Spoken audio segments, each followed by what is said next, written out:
Assalamualaikum warahmatullahi wabarakatuh. Para sahabat pencari hikmah yang budiman. Kali ini akan kami bacakan biografi Syekh Jalaluddin Ar-Rumi. Mari kemari, datang. Datanglah. Mari kemari, datanglah siapapun dirimu. Pengelana, peragu, dan pecinta, mari kemari, datanglah. Tak penting kau percaya atau tidak. Mari, kemari, datanglah. Kami bukanlah karavan yang patah hati.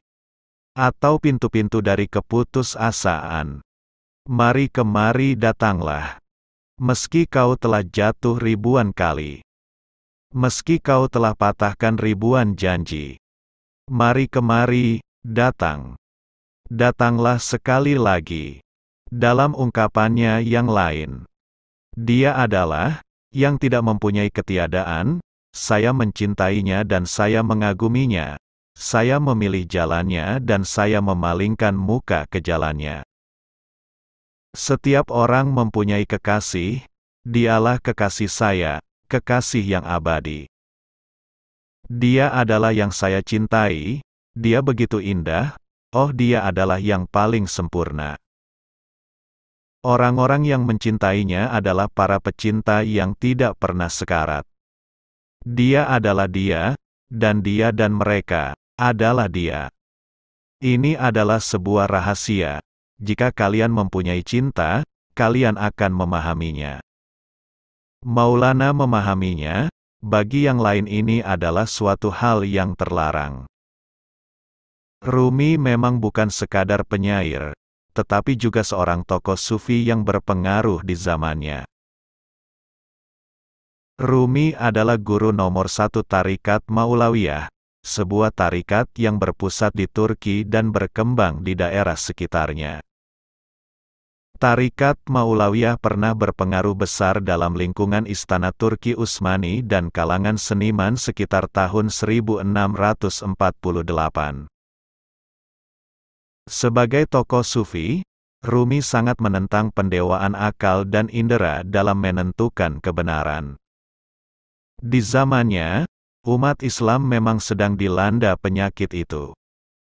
Bagi mereka kebenaran baru dianggap benar bila mampu digapai oleh indera dan akal. Segala sesuatu yang tidak dapat diraba oleh indera dan akal, dengan cepat mereka ingkari dan tidak diakui. Padahal menurut Rumi, justru pemikiran semacam itulah yang dapat melemahkan iman kepada sesuatu yang gaib. Dan karena pengaruh pemikiran seperti itu pula, kepercayaan kepada segala hakikat yang tidak kasat mata, yang diajarkan berbagai syariat dan beragam agama samawi, bisa menjadi goyah. Rumi mengatakan, orientasi kepada indera dalam menetapkan segala hakikat keagamaan adalah gagasan yang dipelopori kelompok Mu'tazilah. Mereka merupakan para budak yang tunduk patuh kepada panca indera. Mereka menyangka dirinya termasuk ahlu sunnah. Padahal, sesungguhnya ahlu sunnah sama sekali tidak terikat kepada indera-indera, dan tidak mau pula memanjakannya. Bagi Rumi, tidak layak meniadakan sesuatu hanya karena tidak pernah melihatnya dengan mata kepala atau belum pernah meraba dengan indera. Sesungguhnya, batin akan selalu tersembunyi di balik yang lahir, seperti faedah penyembuhan yang terkandung dalam obat. Padahal, yang lahir itu senantiasa menunjukkan adanya sesuatu yang tersimpan, yang tersembunyi di balik dirinya. Bukankah Anda mengenal obat yang bermanfaat? Bukankah kegunaannya tersembunyi di dalamnya? Tegas Rumi. Pengaruh Tabriz. Fariduddin Attar, salah seorang ulama dan tokoh sufi, ketika berjumpa dengan Rumi yang baru berusia 5 tahun pernah meramalkan bahwa si kecil itu kelak akan menjadi tokoh spiritual besar. Sejarah kemudian mencatat, ramalan Fariduddin Attar itu tidak meleset. Rumi, lahir di Balkah, Afghanistan pada 604 Hijriah atau tanggal 30 September tahun 1207. Maulana Rumi menyandang nama lengkap Jalaluddin Muhammad bin Muhammad al-Balhi al-Kunui. Adapun panggilan Rumi karena sebagian besar hidupnya dihabiskan di Konya, kini Turki, yang dahulu dikenal sebagai daerah Rum, Roma. Ayahnya, Bahauddin Walad Muhammad bin Hussein, masih keturunan Sayyidina Abu Bakar, adalah seorang ulama besar bermazhab Hanafi. Dan karena karisma dan tingginya penguasaan ilmu agamanya, ia digelari Sultanul Ulama. Namun rupanya gelar itu menimbulkan rasa iri pada sebagian ulama lain. Dan mereka pun melancarkan fitnah dan mengadukan Bahauddin ke penguasa. Celakanya sang penguasa terpengaruh hingga Bahauddin harus meninggalkan Balkah, termasuk keluarganya. Ketika itu Rumi baru berusia 5 tahun. Sejak itu Bahauddin bersama keluarganya hidup berpindah-pindah dari suatu negara ke negara lain. Mereka pernah tinggal di Sinabur, Iran Timur Laut. Dari Sinabur pindah ke Baghdad, Makkah, Malatya, Turki, Laranda, Iran Tenggara, dan terakhir menetap di Konya, Turki. Raja Konya Alauddin Kaykubat mengangkat ayah Rumi sebagai penasihatnya, dan juga mengangkatnya sebagai pimpinan sebuah perguruan agama yang didirikan di ibu kota tersebut. Di kota ini pula ayah Rumi wafat ketika Rumi berusia 24 tahun. Di samping kepada ayahnya, Rumi juga berguru kepada Burhanuddin Muhakkik et-Turmuzi, sahabat dan pengganti ayahnya memimpin perguruan. Rumi juga menimba ilmu di Syam, Suriah, atas saran gurunya itu. Beliau baru kembali ke Konya pada 634 H, dan ikut mengajar di perguruan tersebut. Setelah Burhanuddin wafat, Rumi menggantikannya sebagai guru di Konya. Dengan pengetahuan agamanya yang luas, di samping sebagai guru, beliau juga menjadi dai dan ahli hukum Islam. Ketika itu banyak tokoh ulama yang berkumpul di Konya. Tak heran jika Konya kemudian menjadi pusat ilmu dan tempat berkumpul para ulama dari berbagai penjuru dunia. Kesufian dan kepenyairan Rumi dimulai ketika beliau sudah berumur cukup tua, 48 tahun. Sebelumnya, Rumi adalah seorang ulama yang memimpin sebuah madrasah yang punya murid banyak, 4.000 orang. Sebagaimana seorang ulama, beliau juga memberi fatwa dan tumpuan umatnya untuk bertanya dan mengadu. Kehidupannya itu berubah 180 derajat ketika beliau berjumpa dengan seorang sufi pengelana, Syamsuddin alias Syamsi dari kota Tabriz. Suatu saat, seperti biasanya Rumi mengajar di hadapan halayak dan banyak yang menanyakan sesuatu kepadanya. Tiba-tiba seorang lelaki asing yakni Syamsi Tabriz ikut bertanya, apa yang dimaksud dengan riyadah dan ilmu? Mendengar pertanyaan seperti itu Rumi terkesima. Kiranya pertanyaan itu jitu dan tepat pada sasarannya. Beliau tidak mampu menjawab. Akhirnya Rumi berkenalan dengan Tabriz. Setelah bergaul beberapa saat, beliau mulai kagum kepada Tabriz yang ternyata seorang sufi. Sultan Salat, putra Rumi, mengomentari perilaku ayahnya itu. Sesungguhnya, seorang guru besar tiba-tiba menjadi seorang murid kecil. Setiap hari sang guru besar harus menimba ilmu darinya, meski sebenarnya beliau cukup alim dan zuhud. Tetapi itulah kenyataannya. Dalam diri Tabriz, guru besar itu melihat kandungan ilmu yang tiada taranya. Rumi telah menjadi sufi, berkat pergaulannya dengan Tabriz. Kesedihannya berpisah dan kerinduannya untuk berjumpa lagi dengan gurunya itu telah ikut berperan mengembangkan emosinya, sehingga beliau menjadi penyair yang sulit ditandingi. Guna mengenang dan menyanjung gurunya itu, beliau tulis syair-syair, yang himpunannya kemudian dikenal dengan nama Divan Syams Tabriz. Beliau bukukan pula wejangan-wejangan gurunya, dan buku itu dikenal dengan nama Maqalat Syams Tabriz. Rumi kemudian mendapat sahabat dan sumber inspirasi baru, Syekh Hisamuddin Hasan bin Muhammad. Atas dorongan sahabatnya itu, selama 15 tahun terakhir masa hidupnya beliau berhasil menghasilkan himpunan syair yang besar dan mengagumkan yang diberi nama Masnavi. Buku ini terdiri dari 6 jilid dan berisi 20.700 bait syair. Dalam karyanya ini, terlihat ajaran-ajaran tasawuf yang mendalam, yang disampaikan dalam bentuk apologi, fabel, legenda, anekdot, dan lain-lain. Karya tulisnya yang lain adalah Rubaiyat, sajak 4 baris dengan jumlah 1.600 bait, fihi ma fihi, dalam bentuk prosa. Merupakan himpunan ceramahnya tentang metafisika, dan maktubat, himpunan surat-suratnya kepada sahabat atau pengikutnya. Bersama Syekh Hisamuddin pula, Rumi mengembangkan tarikat Maulawiyah atau Jalaliyah. Tarikat ini di barat dikenal dengan nama The Whirling Dervishes, para darwisi yang berputar-putar. Nama itu muncul karena para penganut tarikat ini melakukan tarian berputar-putar, yang diiringi oleh gendang dan suling, dalam zikir mereka untuk mencapai ekstase.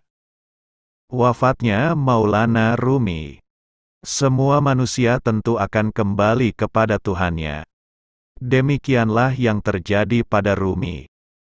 Penduduk Konya tiba-tiba dilanda kecemasan, karena mendengar kabar bahwa tokoh panutan mereka, Rumi, tengah menderita sakit keras. Meskipun demikian, pikiran Rumi masih menampakkan kejernihannya. Seorang sahabatnya datang menjenguk dan mendoakan, "Semoga Allah berkenan memberi ketenangan kepadamu dengan kesembuhan." Rumi sempat menyahut, "Jika engkau beriman dan bersikap manis, kematian itu akan bermakna baik. Tapi kematian ada juga yang kafir dan pahit." Pada tanggal 5 Jumadil akhir 672 Hijriah atau tanggal 17 Desember tahun 1273 dalam usia 68 tahun Rumi dipanggil ke Rahmatullah. Tatkala jenazahnya hendak diberangkatkan, penduduk setempat berdesak-desakan ingin mengantarkan kepulangannya. Malam wafatnya beliau dikenal sebagai Sebul Arus, malam penyatuan. Sampai sekarang para pengikut tarikat Maulawiyah masih memperingati tanggal itu sebagai hari wafatnya beliau. Sama. Tarian darwis yang berputar suatu saat Rumi tengah tenggelam dalam kemabukannya dalam tarian sama. Ketika itu seorang sahabatnya memainkan biola dan ney, seruling, beliau mengatakan, "Seperti juga ketika salat kita berbicara dengan Tuhan, maka dalam keadaan ekstase para darwis juga berdialog dengan Tuhannya melalui cinta." Musik sama, yang merupakan bagian salawat atas baginda Nabi Shallallahu Alaihi Wasallam adalah merupakan wujud musik cinta demi cinta Nabi Shallallahu Alaihi Wasallam dan pengetahuannya. Rumi mengatakan bahwa ada sebuah rahasia tersembunyi dalam musik dan sama, di mana musik merupakan gerbang menuju keabadian dan sama, adalah seperti elektron yang mengelilingi intinya bertawaf menuju Sang Maha Pencipta. Semasa Rumi hidup, tarian sama, sering dilakukan secara spontan disertai jamuan makanan dan minuman. Rumi bersama teman darwisnya selepas sholat Isya, sering melakukan tarian sama, di jalan-jalan kota Konya. Terdapat beberapa puisi dalam Masnawi yang memuji sama, dan perasaan harmonis alami yang muncul dari tarian suci ini. Dalam bab ketiga Masnawi, Rumi menuliskan puisi tentang kefanaan dalam sama. Ketika gendang ditabuh seketika itu perasaan ekstase merasuk bagai buih-buih yang meleleh dari debur ombak laut. Tarian sakral sama, dari Tarikah Mevlevi Haqqani atau Tarikah Maulawiyah ini masih dilakukan saat ini di Lefke, Siprus Turki di bawah bimbingan Maulana Syekh Nazim Adil Al-Haqqani. Ajaran Sufi Maulana Syekh Nazim dan Maulana Syekh Hisham juga merambah ke berbagai kota di Amerika maupun Eropa, sehingga tarian Whirling Dervishes ini juga dilakukan di banyak kota-kota di Amerika, Eropa dan Asia di bawah bimbingan Maulana Syekh Hisham Kabani Ar-Robani. Tarian sama ini sebagai tiruan dari keteraturan alam raya yang diungkap melalui perputaran planet-planet. Perayaan sama dari Tarikah Mevlevi dilakukan dalam situasi yang sangat sakral dan ditata dalam penataan khusus pada abad ke-17. Perayaan ini untuk menghormati wafatnya Rumi, suatu peristiwa yang Rumi dambakan dan ia lukiskan dalam istilah-istilah yang menyenangkan. Para anggota Tarikah Mevlevi sekarang belajar menarikan tarian ini dengan bimbingan mursyidnya. Tarian ini dalam bentuknya sekarang dimulai dengan seorang peniup suling yang memainkan ney, seruling kayu. Para penari masuk mengenakan pakaian putih yang sebagai simbol kain kafan, dan jubah hitam besar sebagai simbol alam kubur dan topi panjang merah atau abu-abu yang menandakan batu nisan. Akhirnya seorang syaikh masuk paling akhir dan menghormat para darwis lainnya. Mereka kemudian balas menghormati. Ketika syaikh duduk di alas karpet merah menyala yang menyimbolkan matahari senja merah tua yang mengacu pada keindahan langit senja sewaktu Rumi wafat. Syaikh mulai bersalawat untuk Rasulullah Shallallahu Alaihi Wasallam yang ditulis oleh Rumi disertai iringan musik, gendang, marawis dan seruling ney. Peniup seruling dan penabuh gendang memulai musiknya. Maka para darwis memulai dengan 3 putaran secara perlahan, yang merupakan simbolisasi bagi 3 tahapan yang membawa manusia menemui Tuhannya. Pada putaran ketiga syaikh kembali duduk dan para penari melepas jubah hitamnya dengan gerakan yang menyimbolkan kuburan untuk mengalami mati sebelum mati, kelahiran kedua. Ketika syaikh mengizinkan para penari menari, mereka mulai dengan gerakan perlahan memutar seperti putaran tawaf dan putaran planet-planet mengelilingi matahari. Ketika tarian hampir usai, maka syaikh berdiri dan alunan musik dipercepat. Proses ini diakhiri dengan musik penutup dan pembacaan ayat suci Al-Quran. Rombongan penari darwis, secara teratur menampilkan tarian sama, di auditorium umum di Eropa dan Amerika Serikat. Sekalipun beberapa gerakan tarian ini pelan dan terasa lambat, tetapi para pemirsa mengatakan penampilan ini sangat magis dan menawan. Kedalaman konsentrasi, atau perasaan zauk dan ketulusan para darwis menjadikan gerakan mereka begitu menghipnotis. Pada akhir penampilan para hadirin diminta untuk tidak bertepuk tangan karena sama adalah sebuah ritual spiritual bukan sebuah pertunjukan seni. Pada abad ke-17, Tarikah Mevlevi atau Maulawiyah dikendalikan oleh Kerajaan Utsmaniyah.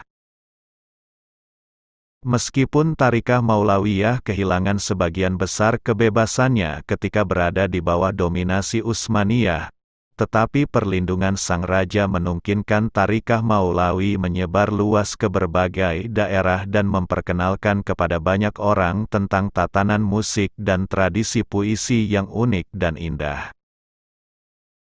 Pada abad ke-18, Salim III, seorang Sultan Utsmaniyah menjadi anggota Tharikah Maulawiyah dan kemudian dia menciptakan musik untuk upacara-upacara Maulawi.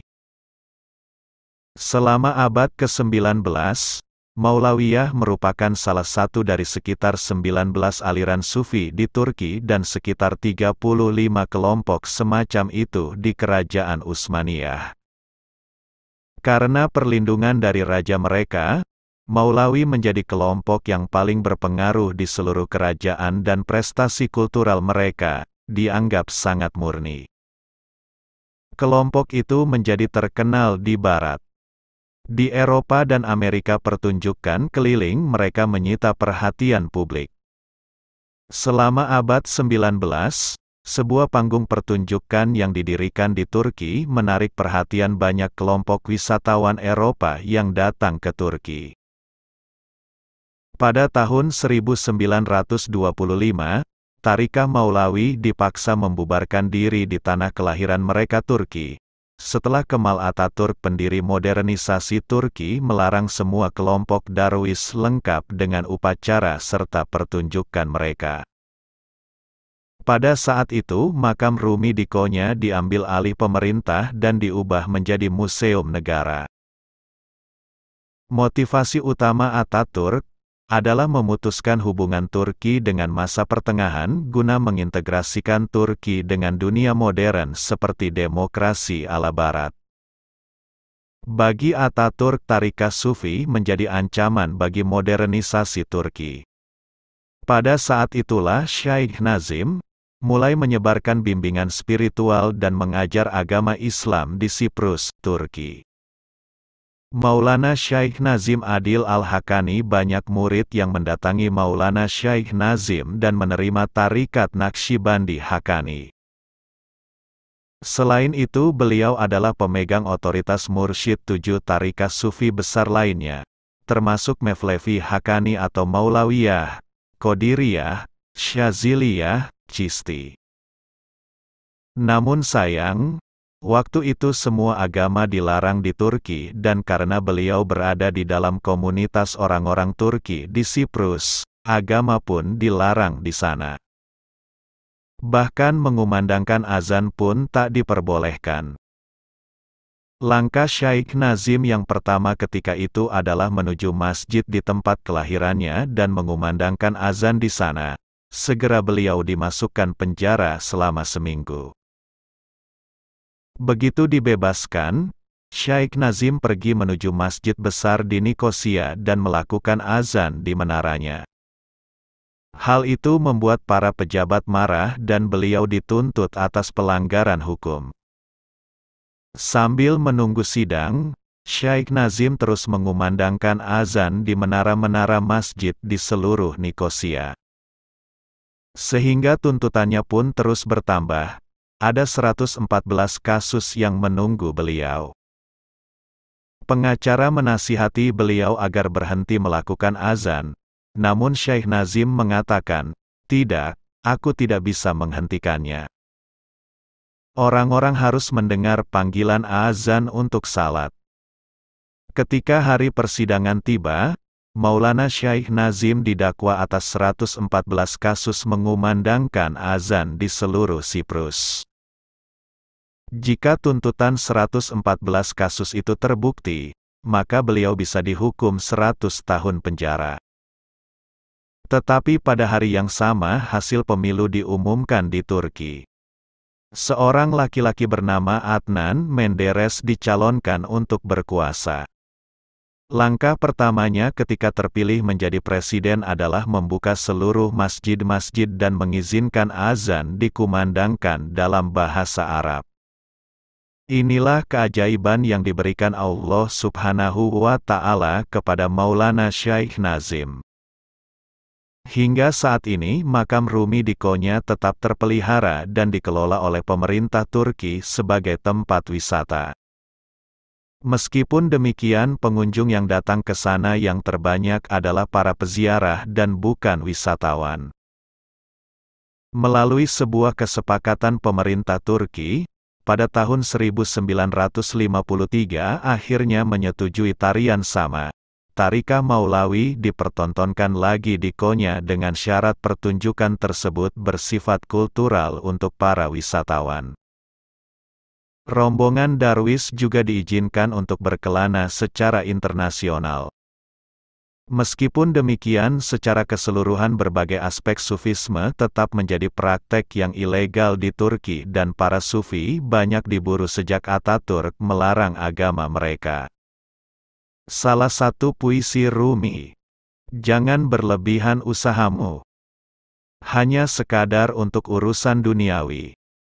Jangan terlibat amal yang tak mensucikan. Jika tak kau perhatikan, pada akhir hari, kau kan beranjak saat kau belum lagi tuntas. Urusan akhiratmu berantakan.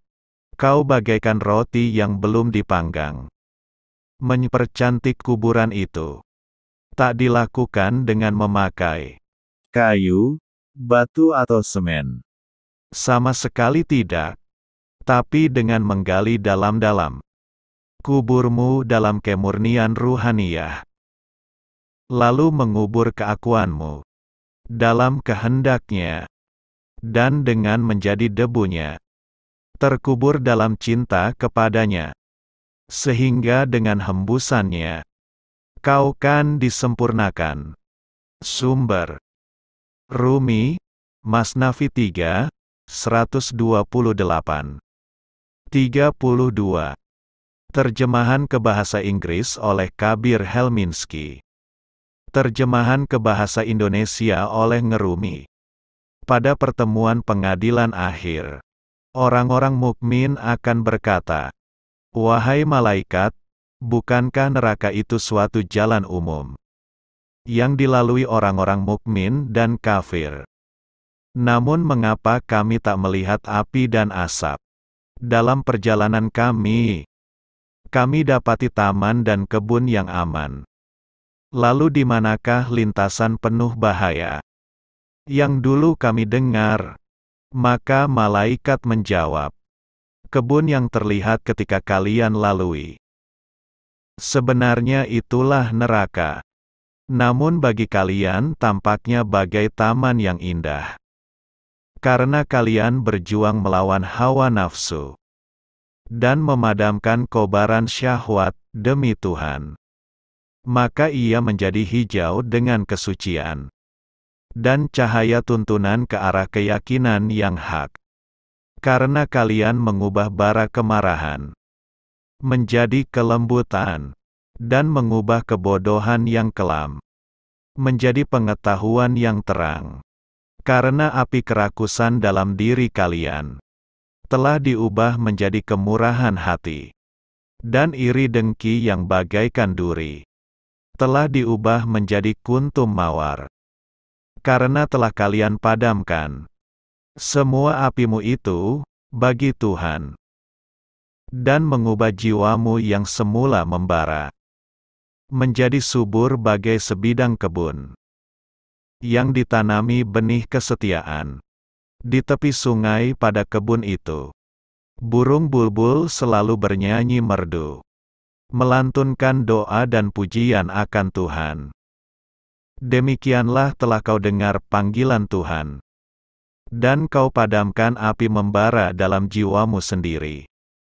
Karena itu, bagimu neraka kami telah menjadi padang rumput hijau nan cantik, dipenuhi bunga mawar. Catatan: mengingatkan kepada saat di mana orang-orang mukmin berpisah dengan orang-orang munafik.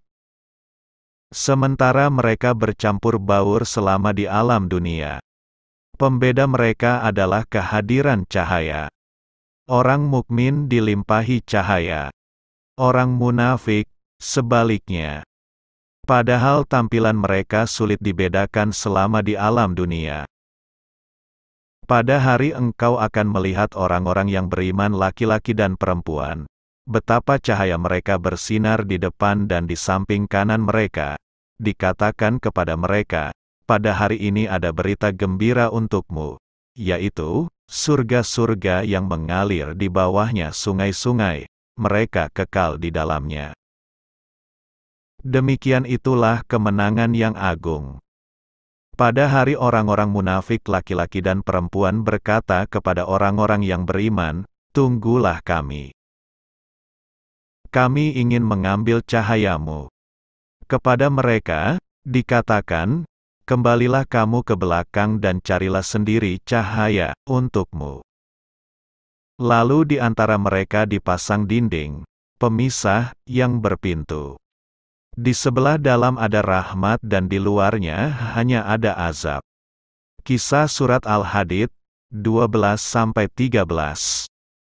Mengenai ayat-ayat ini, Imam Al-Ghazali pada buku Keajaiban Hati, halaman 63, mengaitkan dengan sebuah hadits. Bahwasannya sebagian dari mereka itu ada yang diberi cahaya sebesar gunung, dan sebagian lagi lebih kecil daripada itu, sehingga yang paling akhir ialah seorang yang diberi cahaya ibu jari telapak kakinya. Cahaya itu sekali-kali bersinar, dan kali lain, padam. Ketika cahaya itu bersinar, kedua kakinya bergerak maju, dan ketika padam, ia diam tegak.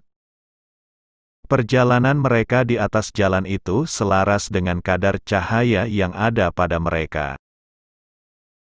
Maka di antara mereka ada yang bergerak bagai sekedip mata, ada yang melaju secepat kilat, ada yang secepat awan mendung, ada yang seperti perjalanan bintang-bintang dan ada pula yang bergerak secepat kuda yang sedang berlari di padang rumput. Orang yang diberi cahaya pada ibu jari telapak kakinya itu merangkak pada muka, kedua tangan dan kedua kakinya. Ia tarik sebelah tangannya, dan sebelah tangannya lagi, menggantung. Kanan kirinya terjilat oleh api. Ia berada dalam keadaan demikian, sehingga akhirnya bebas selamatlah ia. Sumber Rumi, Masnavi 2, 2554-2568.